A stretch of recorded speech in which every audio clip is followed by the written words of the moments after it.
Hey, hey, hey, it's your girl, your favorite paralegal, aka Cassandra Lynn, and welcome to Legal Doc Talk 24/7. I hope you guys are having a blessed Sunday. Today, we're going to talk about Mr. Charleston White and his recent arrest.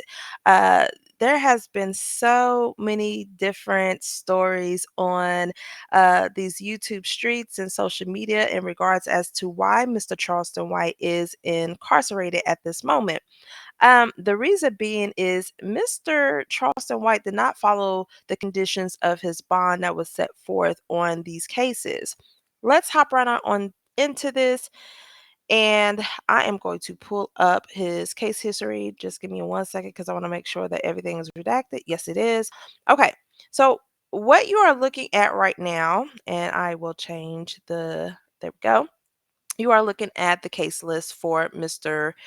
Charleston White. He does have a very lengthy for Tarrant County alone. I have not searched Dallas County or any other county in Texas, and I will be doing that and probably making another video on the things that I find. But as of right now in Tarrant County, he had 8 total cases in Tarrant County alone. Five of those cases, the first five that you see, have been disposed, meaning that he has already done what he was supposed to do on those particular ones. But we can see that there is a history of aggravated assault with an deadly weapon and unlawful carrying of a weapon. 15, I have no clue what that is, but I will look that up and let you guys know at a later time. But we are not going to focus on those five previous offenses that have already been disposed. We are going to take a look at the last three, which is the cruelty to animals, the livestock. That is where he pepper sprayed the aggravated assault with a deadly weapon. That's where he assaulted the two men. And then he picked up a marijuana charge that was less than 2 ounces at DFW Airport Police Department. Now, the aggravated assault with a deadly weapon that happened in Brewster County, and then the cruelty to animals that took place in, let's see, that was in Tarrant County. So, Tarrant County sheriffs actually picked him up and for the cruelty to animals. All right, that is one part. So, let me make sure. Okay. So I'm trying to go into these cases, but I want to just make sure that his information is redacted before I hop into that. So just give me a split second and I will go ahead and share my screen. So the first one that we are going to take a look at is the cruelty to animals. But I do want to let everybody know that he is scheduled to go to court on December the 12th. There is a court date that has been set. All right, so you guys, once again, blow this up so you can see this. And I'm reading it just in case you cannot see. So here we have the agency, 4th PD, cruelty to animals was the charged offense, as you can see right here. They actually ended up filing the complaint on December 20th, 2023. Um, let's see. So to kind of give you guys a timeline, he was arrested on December 1st, 2022. They filed the case on December 20th, 2023. He was indicted on June 25th, 2024. All right. If everybody can see here, if not, his next court date is set for December 12th, 2024. Okay. Um, and I'm gonna go over the specific paper, but as you can see, this is all the transactions that has happened in his case. Okay. So he actually did a bond violation on July 1st, and then another violation on October 8th. All right. So that's already two violations on this particular case. All right. So I'm going to go to the next case and do the same thing. So on the second case, this is going to be the aggravated assault with the two individuals, and I will go over the paperwork so you guys can see that. But let me share my screen again. And I'm sorry for the back and forth, but I want to ensure that I'm not showing any of his personal information. All right, back to the big screen. All right, so for this one, this is the aggravated assault with a deadly weapon. And it also have the penal codes on there. I'll probably do another video that kind of shows down not shows down, but shows the sentence for each of those offenses. But on this one, the offense took place on November 2nd, 2023. They filed with the state on that is December 20th, 2023, and he was indicted on this particular one on July 24th. So for the cruelty to animal indicted in June. A month later, he was indicted on the aggravated assault. All right. It does show again that his next court date is December 12th, 2024. And here are the actions on his case. So he had, once again, a bond violation on July 1st, and then another bond violation on was that October 8th. And that is what landed him in jail. Now, the last one that I'm going to show you guys is the marijuana charge that he picked up.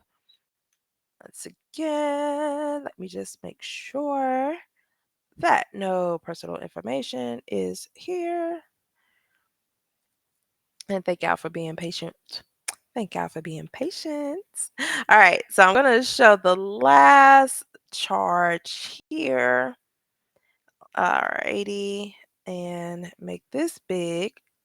I got to show receipts. All right, so here is the possession for marijuana. Okay. Um, this took place. He was arrested on January 22nd, 2023. They filed the complaint with the state on February 15th, 2024. But as of right now, there is no indictment. So he has not been indicted on this particular charge or offense. It does show that he has a court date on December 12th. So on December 12th, the judge is going to hear all three.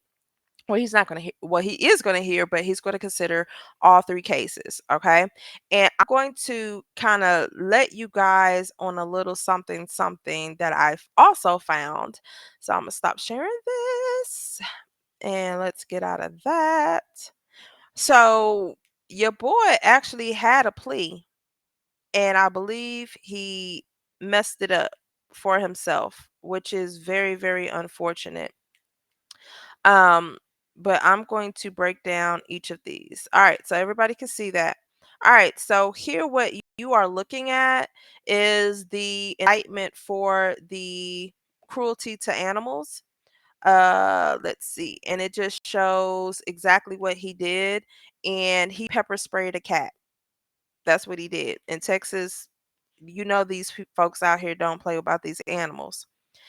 This one is the complaint that was filed. Like I said, he was indicted on this one on July. And so he assaulted Mr. Xavier Daniels, and he assaulted also Mr. Kelvin Spencer on November 2nd, 2023. All right. Now, the first time, remember I told you guys that he violated his bond. So his current bond was set as 15,000 for the assault with a deadly weapon and 1,000 for the cruelty for livestock. On June 24th, and that was the day before they did the indictment. In the other case, he decided that, well, he ain't decide nothing. They did a urine sample and it came back that he had THC in his system. While on bond, you cannot do any type of controlled substances, marijuana, anything of that nature that will be detected or that will land you in jail. The judge, however, was gracefully to give him a new bond, and he got 30,000 on each of those new bond or those cases, the cruelty to animals and the aggravated assault. And it says plus all previous conditions. So they let him out on these bonds, and they stated, hey, you cannot be doing marijuana or smoking any type of marijuana, ingesting any type of controlled substances, or are you going to see me again? All right. So what does your boy end up doing? Your boy end up doing it again. Why? Because they did another urine sample on September 30th, 2024. And what did they find in his system? THC. All right. So now his bond has been revoked. It's insufficient. And his new bond can only be set by Mr. Judge Porter. So now we know that on December 12th, 2024, if there is a bond, it can only be set by Mr. Judge Porter. And I'm very interested as to see what the bond is going to be for that. But then, y'all, I stumbled across this. Consultation setting plea offer acknowledgement. As you can see up top, these are the animal cruelty case, the aggravated assault case, as well as the marijuana case. The level of offenses, it is a degree felony. So the defendant is charged with the felony offense of aggravated assault, cruelty to animals, which is a second degree felony. If convicted, the defendant faces the following range of punishment: any term of not more than 20 years or less than 2 years in the institutional division of the Texas Department of Criminal Justice, and in addition, a fine not to exceed $10,000 may also be assessed. And it does says that the plea bargain recommendation is SDFA 5. I tried to do some research. I have no clue what that is, but I will find out and I will let you guys know. But as of right now, if he is convicted, he's not doing less than 2 years, but he's not doing more than 20 years. Mhm. Now, it says that the above plea bargain offer is extended until 9/30/2024. If the offer is not accepted and case plead by noted date, the offer is withdrawn. So he signed, the state signed, and it was approved on August 29th, 2024. But then what did your boy end up doing? He ended up doing a urine sample on 9/30, knowing that he just had this condition for plea, right? He signed it on 8/30. So a month later, you decided that you wanted to, so you just messed up your plea. You messed up your plea because of this. So that is why y'all boy is in custody at this time. So he is going to sit. I'm trying to close out these screens. So he is going to sit in Tarrant County until December 12th at 8:30 a.m. He has no bond. He had a plea, but now the plea is probably not going to be good anymore because you have violated the conditions while you were out. Y'all, please tell me what y'all think about this in the comments below. Don't forget to like, share, and subscribe. Until then, y'all be blessed, and I'm out. Bye.